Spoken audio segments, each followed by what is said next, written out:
Thank you all for coming to our Tech Talks at CPS HR. This particular Tech Talk is on Microsoft Word styles, and my name is Sherry. My last name is too long. You could ignore that one. Um, so a little bit about me. I've been doing word processing for a long time. I started back in the old DOS days with WordStar and WordPerfect, and then I discovered Microsoft Word, and I fell in love with Word. Maybe I fell in love with Word because what we had beforehand was horrible, and it was so much better. And I've been teaching Microsoft Word since 1993. Okay, so a little bit about word styles. When I first heard about word styles, I learned about them. I knew what they could do, but it didn't really make sense why you would use them. And I found out after a while, especially when I started doing some more technical manuals, I write technical manuals on the side, why styles are so important. So I'm going to kind of quickly go through these little bullet points of why they're important, and then I'm going to actually show you everything I'm about to talk about here. So the first reason why I use word styles, you can quickly format a document. Typically use word styles for long documents. If you have a short document, let's say a one-page memo, I tend not to use styles. It tends to be for the longer documents, as you'll see in a little bit why you want to use styles. Okay, so it quickly does your formatting. It also creates a uniform look and feel. So let's say you have a 100-page manual or something you've written. And let's say you create a header on page 1, and I don't know, let's say it was Arial 22 points bold and it was blue. Now you're on page 100. You're trying to remember, what did I do on page 1? Because you want to look the same. Well, you don't have to remember with styles. With styles, it just, bam, it just automatically will look the same throughout the document. So again, I'll show you how to create that uniformity. It also creates this really cool navigation. So once you create the styles, if you do it in the correct way, it actually creates something in something called the navigation pane, and you can click on it and kind of navigate easily through your document. So it's really, really neat with the long documents. Again, if you have a short document, let's say 5 pages or less, you probably wouldn't do that. But for long documents, the navigation pane is really, really neat. It also allows you to quickly and easily generate a table of contents. Now, if you've ever wondered how do people generate table of contents, I'm going to actually show you this today, but you have to start with styles. Now, I do want to mention you can create table of contents without styles, but it's really hard, long, and difficult, and I'm not going to be covering that. I'm going to show you the easy way. Again, this class is all about the easy way of doing things. So you do styles first, you set them up correctly, and you can easily generate a table of contents automatically. The last thing is Microsoft Word styles convert beautifully to Adobe Acrobat, and I'll be showing you that in a little bit. It's just lovely when you do that. And for me, when I write technical manuals, especially if I want to share the technical manuals with my students, generally I need to convert them to a PDF or an Adobe Acrobat file for them to see it.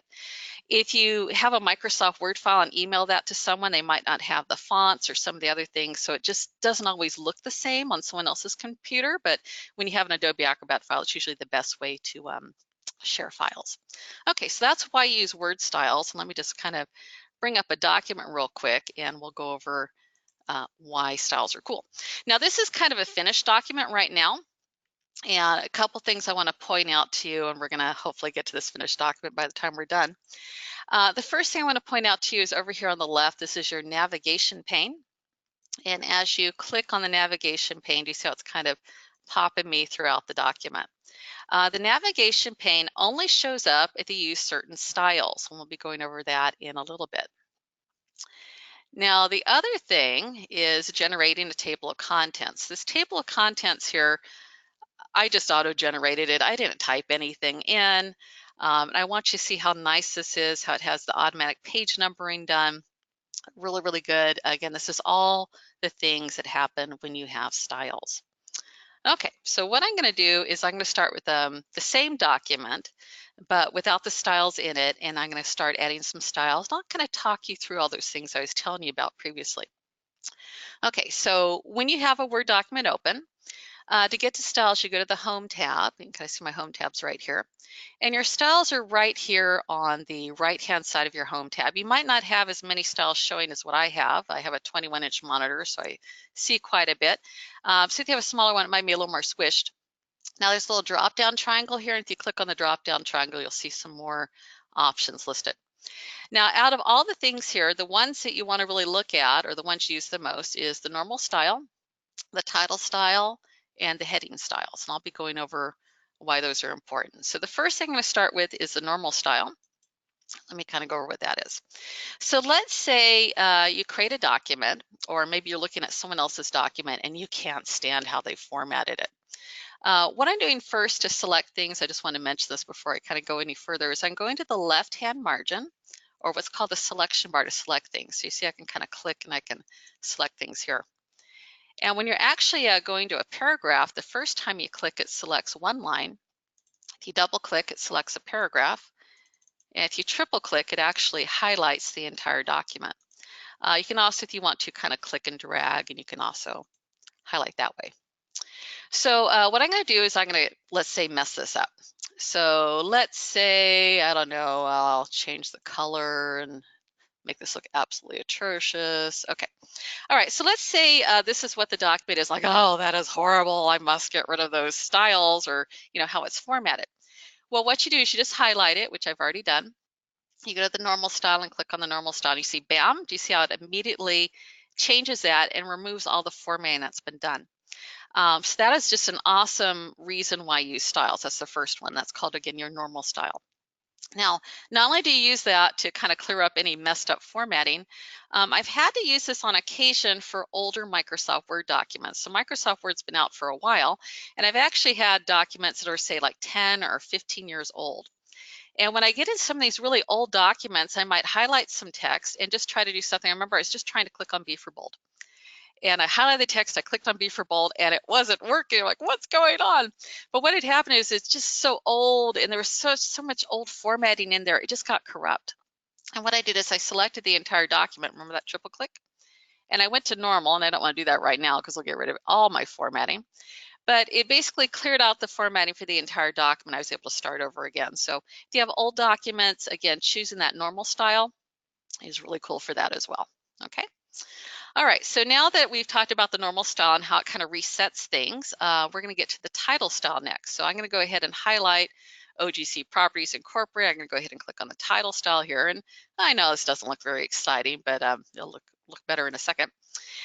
And now I'm going to go ahead and highlight the next line, Annual Report, and I'll choose another style. I'll choose Intense Emphasis here. Okay, so I've chosen two styles here. Now, right now, and what happens by default when you use the styles in Microsoft Word is you can kind of see up here, they're not very exciting looking. What you may or may not know is there's a Design tab. So again, we were at the Home tab. I'm moving two more over to Design. And I'm going to kind of click here so you can see the stuff in Design tab. Now, as I hover over the stuff in the Design tab, do you see what's happening underneath? Do you see anything that I've set with a style? Do you see how it's automatically being formatted for that particular document style set? So I hope you can see this. It gets really, really nifty. So again, you use the styles that Microsoft Word has generated, and then you go to the Design tab and kind of play around with it. Now, I don't really have a lot of time to play around with things in class right here.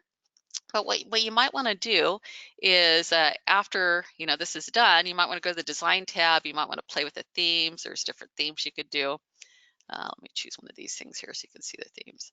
So do you see as I choose the themes, you see how it's kind of changing that. You can also change the colors, the fonts, effects. There's all sorts of stuff you can do in there. Okay, so definitely play around with the Design tab after you set your styles. That's kind of, I think, the fun part of styles. Okay, all right, so the next thing we're going to go over is how do you add styles to a document? And there's more than one way, but I'll just show you one way here. So I'm going to go to the left-hand margin. I'm going to go ahead and click, and I'm going to go ahead and click on heading 1 here. Again, I know it doesn't look too exciting here. We'll make that look better later, and then I'll click on milestones. I'll make that heading 2. Now, do you remember I mentioned that when you create styles, it actually adds these things to the navigation pane so you can navigate through the document? So let me just kind of show you how that works. So if you click on the View tab, so the View tab's right over here, kind of close to the end on the right-hand side, you'll see there's navigation pane. And when I click on navigation pane, do you see that the two styles I've already selected, stockholders and milestones, are showing up? And I want to kind of explain this, as there are some very special styles in Microsoft Word called the heading styles. Heading 1, heading 2, heading 3, and it goes all the way through heading 9. The heading styles do a lot of nifty things. One of the nifty things the heading styles do is they automatically show up in the navigation pane here on the left. Remember that title style I did previously? Do you see it's not showing up in the navigation pane? Now, the other thing the heading styles do is anything you set as a heading automatically creates a table of contents out of it when I generate the table of contents later. So all sorts of good stuff with the headings. So if you want the navigation pane, if you want things to automatically be in the table of contents, you have to use the heading. And again, there's a heading 1 all the way through heading 9. Okay, so again, you highlight, choose your styles. Now, I'm not going to do the entire document, but I am going to go through and highlight a couple of these and set some styles. So again, I just go in the left-hand margin here, going ahead and selecting things and making these either heading 1s, heading 2s, or heading 3s. So I'll do just a couple of pages here. Again, I want you to kind of look over here on the left-hand side and see how that navigation pane is being generated as I'm doing this. Okay, so I'm clicking on bottom line, making that a heading 3. Highlighting market forecast, making that a heading 1, clicking on residential, making that a heading 2. Let's see, I'll go to rental, make that a heading 2, relocation, heading 2. Okay, I should probably this should be the last one here. Let me just kind of finish this one up. So I'm gonna make these all heading 2s.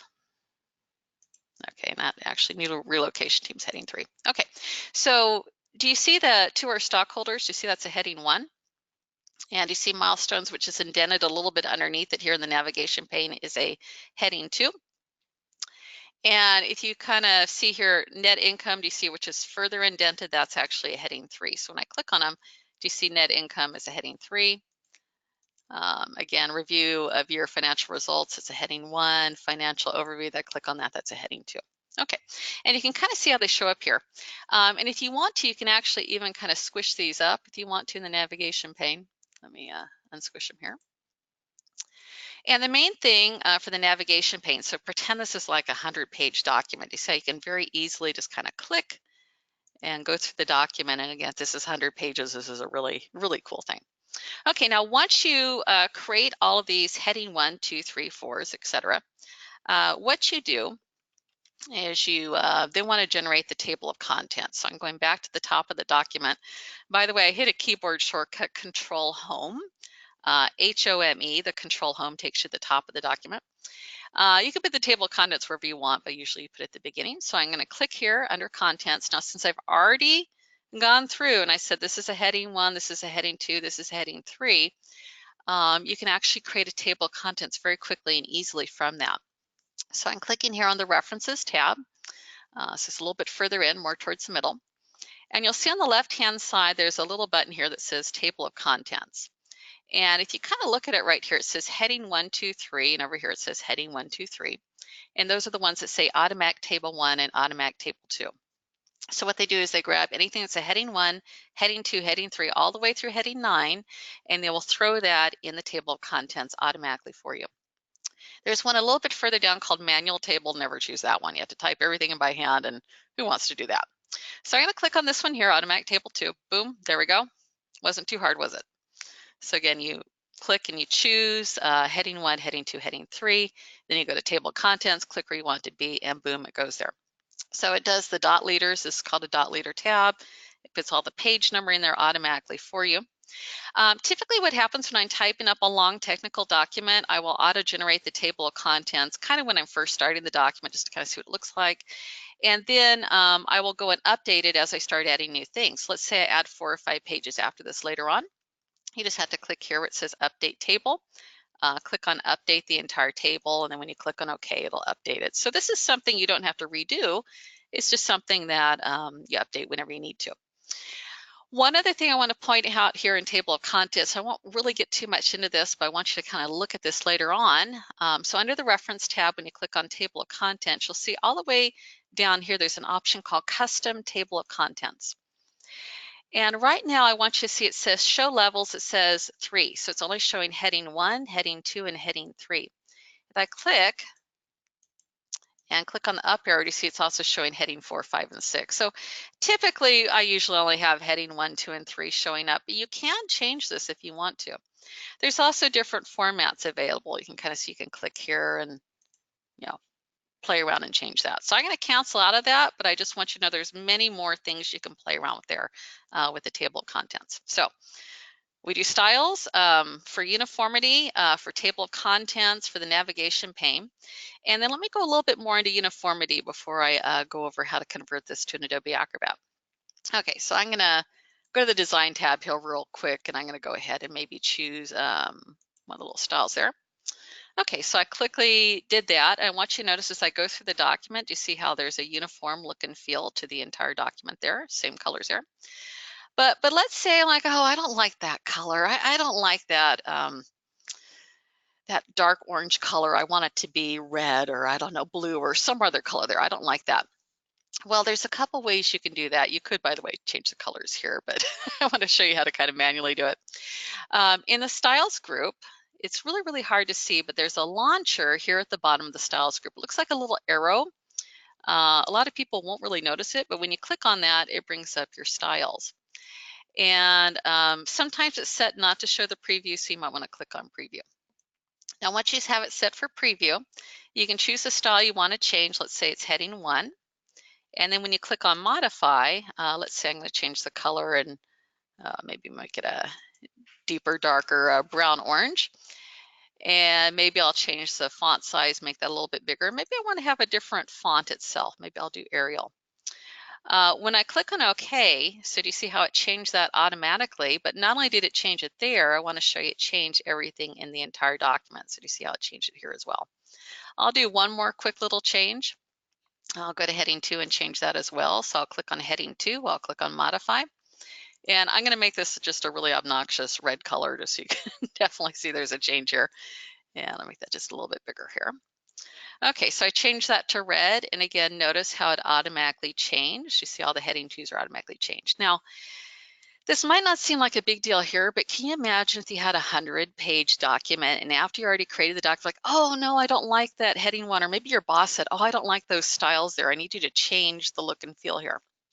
Well, you don't have to go through all 100 pages and change them manually. You just go to the styles pane right here. You just go ahead and click and you change it, and then automatically the entire document updates. So it's really, really neat, especially with a long document. Okay, now the last thing I want to cover today is how you can convert this into an Adobe Acrobat document. So first you have to save it. So let me go ahead and save this as just a regular Word document. And I'll just say finished Word styles. Okay, and I'll go ahead and save that. Okay, now after you save it, there's all sorts of ways to convert it to an Adobe Acrobat document. So one way, I'm clicking on the File tab here. Some people call this the backstage view. I like to call it the File tab. I think that makes a little more sense. So when I click on the File tab, one way to convert it to a PDF is you can click on Share, and you'll see there's a Send Adobe PDF for review there. There's also an export, and you can click on either Create PDF XPS or Create Adobe PDF. Just depends on how things are set up. Since I have Adobe Acrobat set up on my system, I have an option here for Save as Adobe PDF. So you might not actually have that on your system, but I do have it since I actually have Adobe Acrobat installed. If you just have an Acrobat Reader, it won't be there, but if you have the full paid version of Adobe Acrobat, you'll have it. So I'm going to click on that one. So I'm going to click on Save as Adobe PDF. And I'll say finished instead of Word styles. I'll call this Acrobat styles there. And let me go ahead and click on save. So what it does is it saves it. It's going to convert it to an Adobe Acrobat file. I just want you to see all the cool stuff it does once it converts it. All right, so once you have an Adobe Acrobat file, and I hope you can see I'm actually in Adobe Acrobat right now. I'm no longer in Microsoft Word. I'm going to the left-hand side and I'm clicking on here, and here's my page thumbnails where I can kind of look at the document. But what's really neat is the bookmarks. So the bookmarks right here, it's the second one, looks like a little, a ribbon bookmark like you'd have in a formal fancy book there. And then I want you to notice right over here that I have a navigation pane with the bookmarks just like I did in Microsoft Word. So all of those styles, the heading 1, heading 2, heading 3, automatically convert into Adobe Acrobat and create the same navigation thing like we had in Word. And that again is really, really neat for Adobe Acrobat. Now, the other thing I want to point out too, which is a really neat thing that also happens when this converts the table of contents. So I want you to notice as I go to the table of contents and when my cursor over these, do you see my cursor changes into a little hand pointer? So if I click, do you see it then jumps to that part of the document, which again, I think is also really, really neat. So I'll do one more so you can see this as well. So if I click on financial overview, boom, it jumps there. So I hope you can see why styles are really, really neat. There's so many different things you can do with styles in Microsoft Word, and if you set them up correctly with your heading 1, heading 2, heading 3, and also go ahead and create your table of contents correctly, it converts beautifully to Adobe Acrobat. And by the way, one of our questions that was emailed to us before class was actually how do you generate a table of contents in Microsoft Word and convert it to Adobe Acrobat? So I hope I've answered your questions there. We have one more question that was sent to us, so let me see if I can go over that. So the other question was, is there another way to create styles other than, manually going through and clicking on them one at a time? There is one other way to do that, and I'll kind of show you this. There's more to it than what I'm going to show you, but I'll try to show this to you rather quickly. Another way, if you want to start with a blank document, so let's say you don't actually have any text in your document, and you're starting with a blank document, there is a way to create styles at the very beginning. And I use this particular method of actually putting styles in the document. If I'm writing a long, let's say, technical manual, and I'm trying to think about like, what am I going to cover, how I'm going to cover it, I'm trying to think through like what topics I want before I begin. What I do is I go to something called the outline mode. So if I have a blank document, and if you click on the view tabs, you kind of see the view tabs over here. And in the view tab, there's something called outline. Let me kind of close this and do it again. So it's view, and then over on the left-hand side, you'll see it says outline. So it takes you to something called the outline mode. And let me just kind of show you this. Now, right now it says level 1. And so let's say this is I wrote a manual in HTML. So let's say I want to type about HTML history. If you don't know what HTML is, it's the language for doing web pages. After I do HTML history and I type that in, I'll press my enter key, I'll go down a line, and I want you to see it says level 1. So I click on there and move it over to level 2. I'm going to talk about some guy by the name of Tim Berners-Lee. He invented web pages. Very good guy. And then maybe I'll talk about WC3. Oops. World Wide Web Consortium. And then let's say I want to go back. So I'm going to click on here and go back to level 1. After I talk about HTML history, maybe I'm going to talk about formatting HTML. And there's different ways to format. So maybe I want to talk about, I don't know, physical styles. There's actually styles in HTML, by the way. Physical styles, I misspelled physical. And logical styles. Okay. And let me fix that real quick. Okay. Now, one of the cool things about this, I don't want to type some more stuff in, but let's say I'm thinking about this, I have this in the wrong order. I want to cover the World Wide Web Consortium before Tim Berners-Lee. So I can kind of click and hold and kind of move that up and down. Or maybe I want to cover formatting HTML before HTML history. So I find that this particular way of creating a document is really neat. By the way, styles are being generated right now, but it's also I can change my mind. I can move things around. I could change the order if I want to. All right, so let's say I close the outline view. Now, if I click on HTML history, you see that's a heading 1, and you see it's automatically generated the navigation pane over here. If I click on Tim Berners-Lee, you see that's a heading 2. And the World Wide Web Consortium, you see that's a heading 2. And again, formatting HTML, you see that's a heading 1 again. Now, what's also kind of neat is you can click, and then when you press your enter key, do you see how the text is defaulting to normal? Okay, so you can just actually start typing, and I'll actually have just regular text underneath it. So this is, again, another way that you can actually generate styles in Microsoft Word. So there's a couple different ways. I didn't cover over how you can create keyboard shortcuts for styles, but you can also do that. So you could select text and just hit a keyboard shortcut. There's a couple of different ways to do it, but I hope you can see why styles are just really, really neat, especially with long documents, and how they can definitely save you time in the long run. Okay, so let me go back to PowerPoint here. So I hope I went over all the different ways of why you want to use word styles. I hope you're as excited about them as, I am. I know most of you might not be so excited about word styles, but they're pretty awesome. Okay, so we do have some seminar handouts. So on your GoToMeeting, on wherever you have your GoToMeeting view there. There'll be a little section there for handouts. So if you click on the little drop-down triangle for handouts, you can click on that, and then you can actually download. There's a Word Styles a PDF, which is this PowerPoint presentation. I also have a little cheat sheet for Microsoft Word which has all your keyboard shortcuts for Microsoft Word on it if you want to download that as well. Okay, and then last thing, after class is done, this webinar will be uploaded to the website. It'll probably take a day or two, so don't expect it to be there today, but check in a day or two and it should be there. And let me just kind of show you where that is on the websites there. Let me see, where are we? There we are. Here we are. Okay, so you go to cpshr.us/about/events/webinars. And you'll actually see it over here. When the class is done, there'll be a download slides, which is again the PowerPoint presentation and the handout. And you can also view the recording again. It'll be about a day or two before that shows up. Okay, so thank you very much. I hope you enjoyed this webinar and our Tech Talks. And hopefully we'll see you again. Thank you so much. Bye-bye.